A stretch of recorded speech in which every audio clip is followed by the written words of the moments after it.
ओम नमो भगवते वासुदेवाय। स्वागत है आपका हमारे चैनल पर।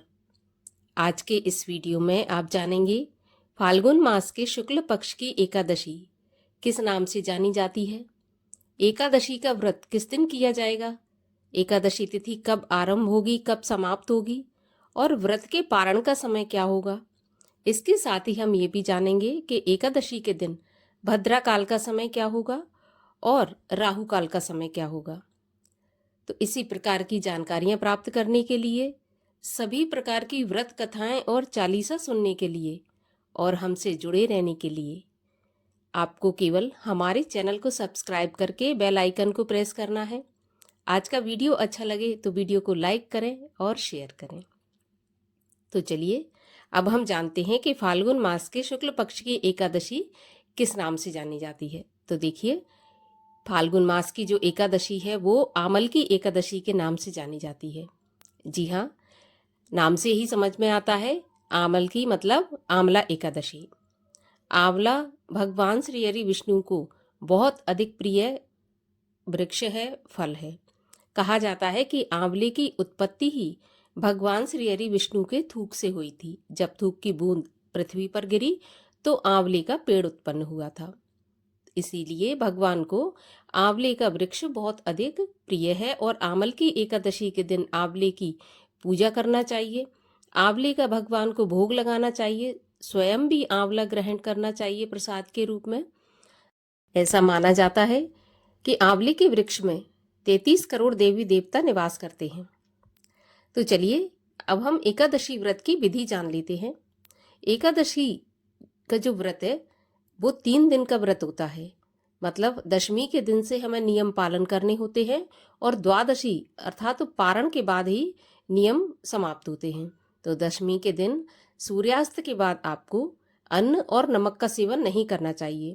दशमी के दिन भी आपको शुद्ध एवं सात्विक ही भोजन करना चाहिए। प्याज, लहसुन, मांस, मदिरा इस सब का सेवन बिल्कुल भी नहीं करना चाहिए।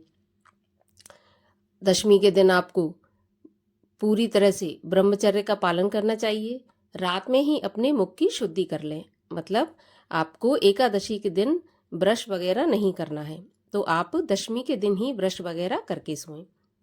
अगले दिन एकादशी के दिन आप ब्रह्म मुहूर्त में उठें। स्नान आदि से निवृत्त होने के बाद सूर्य भगवान को अर्घ्य दें। अर्घ्य देने के बाद भगवान श्री हरि विष्णु की पूजा पीले फलों से, पीले फूल, पीले वस्त्र, जनेऊ इत्यादि से भगवान का पूजन करें। और आंवल की एकादशी है तो आंवले का प्रयोग अवश्य करें। हो सके तो आंवले के वृक्ष के नीचे ही पूजा करें। और अगर आंवले का वृक्ष उपलब्ध नहीं है तो आप आंवले का फल ले लें और भगवान को भोग स्वरूप अर्पित करें। एक चीज आपको ध्यान रखना है कि एकादशी में तुलसी का बिल्कुल भी स्पर्श नहीं किया जाता, तुलसी को जल अर्पित नहीं किया जाता। लेकिन भगवान का भोग तुलसी के बिना पूर्ण भी नहीं माना जाता। तो आपको पहले से ही तुलसी के पत्र तोड़ के रख लेना है। और कहा जाता है कि 1 हफ्ते तक मतलब 7 दिन तक तुलसी के जो पत्ते हैं वो बासी नहीं माने जाते। तो आप पहले से तोड़ के रखें और एकादशी के दिन भगवान को तुलसी पत्र अवश्य अर्पित करें। आंवले के साथ साथ तुलसी पत्र भी अर्पित करना है।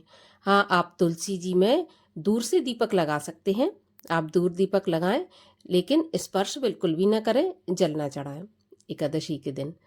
अब एकादशी व्रत में सारा दिन मन में ओम नमो भगवते वासुदेवाय इस मंत्र का जाप करते रहें। भगवान के भजन कीर्तन में दिन बिताएं। कहा जाता है कि एकादशी की रात्रि में अगर रात्रि जागरण करते हैं तो बहुत महत्वपूर्ण ये रात्रि जागरण माना जाता है। इसका हमें अनंत गुना फल प्राप्त होता है। तो एकादशी के व्रत में रात्रि जागरण अवश्य करना चाहिए। हाँ, अगर आप पूरी रात जाग नहीं सकते तो आप कम से कम आधी रात तक अवश्य जागिए और भगवान का भजन कीर्तन करते हुए आपको रात्रि जागरण करना है।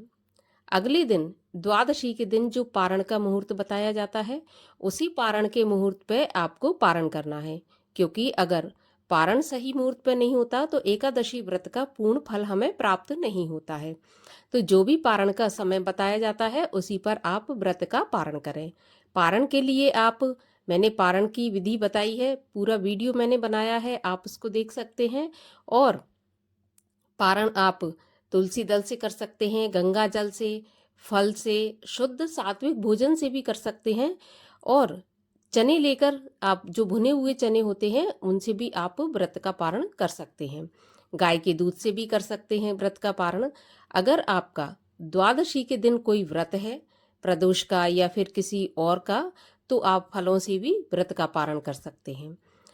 आपको ये ध्यान रखना है कि जब भी आप एकादशी व्रत का पारण करें तो पारण करने से पहले आपको किसी ब्राह्मण को भोजन करा देना है। अगर आप इतनी सुबह ब्राह्मण को भोजन नहीं करा सकते तो कम से कम उसके भोजन की एक जो व्यक्ति है, एक ब्राह्मण है, उसकी कच्ची सामग्री आप अलग निकाल के रख दें, जिसको कि हम सीधा भी बोलते हैं, जिसमें आटा, दाल, चावल, नमक, मिर्च, घी और जो भी सामर्थ्य के अनुसार है वो आप अलग निकाल के रख दें। और हाँ, दक्षिणा उसमें अवश्य डालें, क्योंकि जब तक दक्षिणा नहीं देते तब तक दान भी पूरा नहीं माना जाता, तो दक्षिणा भी उसमें अवश्य डालें। हो सके तो आप उसी समय ब्राह्मण को दान कर दें, किसी मंदिर में दान कर दें। अगर आप उस समय नहीं जा सकते पारण के समय, तो आप अलग रख दें और द्वादशी के दिन किसी भी समय आप मंदिर में या फिर किसी ब्राह्मण को दान दे दें। उसके बाद ही आप अपने व्रत का पारण करें। और आपको एक चीज भी ध्यान रखना है कि व्रत का पारण करने के बाद भी आपको द्वादशी के दिन पूरा दिन आपको प्याज, लहसुन, मांस, मदिरा युक्त भोजन बिल्कुल भी नहीं करना है।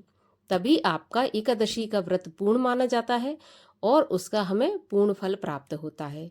तो एकादशी का व्रत सभी सनातनियों के लिए, सभी हिंदुओं के लिए बहुत आवश्यक हमारे शास्त्रों में बताया गया है। 5 वर्ष की आयु से लेकर और जब तक सामर्थ्य है तब तक एकादशी का व्रत रखना चाहिए।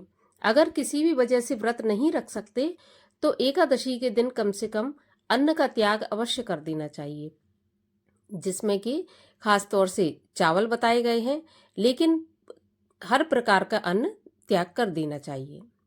चलिए अब हम ये जानते हैं कि एकादशी तिथि कब आरंभ होगी। तो 9 मार्च रविवार की सुबह 7:46 पर शुरू होगी और 10 मार्च सोमवार की सुबह 7:44 पर एकादशी समाप्त हो जाएगी।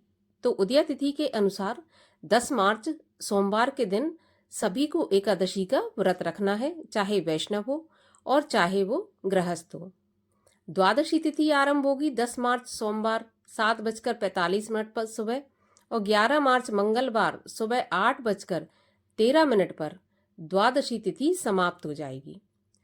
तो आमल की एकादशी व्रत का पारण 11 मार्च मंगलवार सुबह 6:44 से 8:13 के बीच में करना है। इसी समय आप अपने व्रत का पारण करें। एकादशी के दिन राहु काल का समय रहेगा सुबह 7:30 से 9 बजे तक और भद्रा काल सुबह 6:36 से 7:44 तक। इस समय पर आप अपने पूजा पाठ ना करें, इसके बाद करें या इसके पहले करें। जो भी भक्तगण 9 मार्च को व्रत रख रहे हैं किसी भी वजह से, उनको 10 मार्च सोमवार के दिन दोपहर 1 बजे के बाद ही पारण करना है। उससे पहले हरिवासर रहेगा, तो जब तक हरिवासर रहता है व्रत नहीं खोल सकते। हरिवासर समाप्त होने के बाद ही व्रत खोला जाएगा, तो 1 बजे के बाद आप व्रत खोल सकते हैं। तो ये थी आमल की एकादशी के बारे में संपूर्ण जानकारी। अच्छी लगी हो तो वीडियो को लाइक करके शेयर करना, चैनल को सब्सक्राइब करके बेल आइकन को प्रेस कर देना।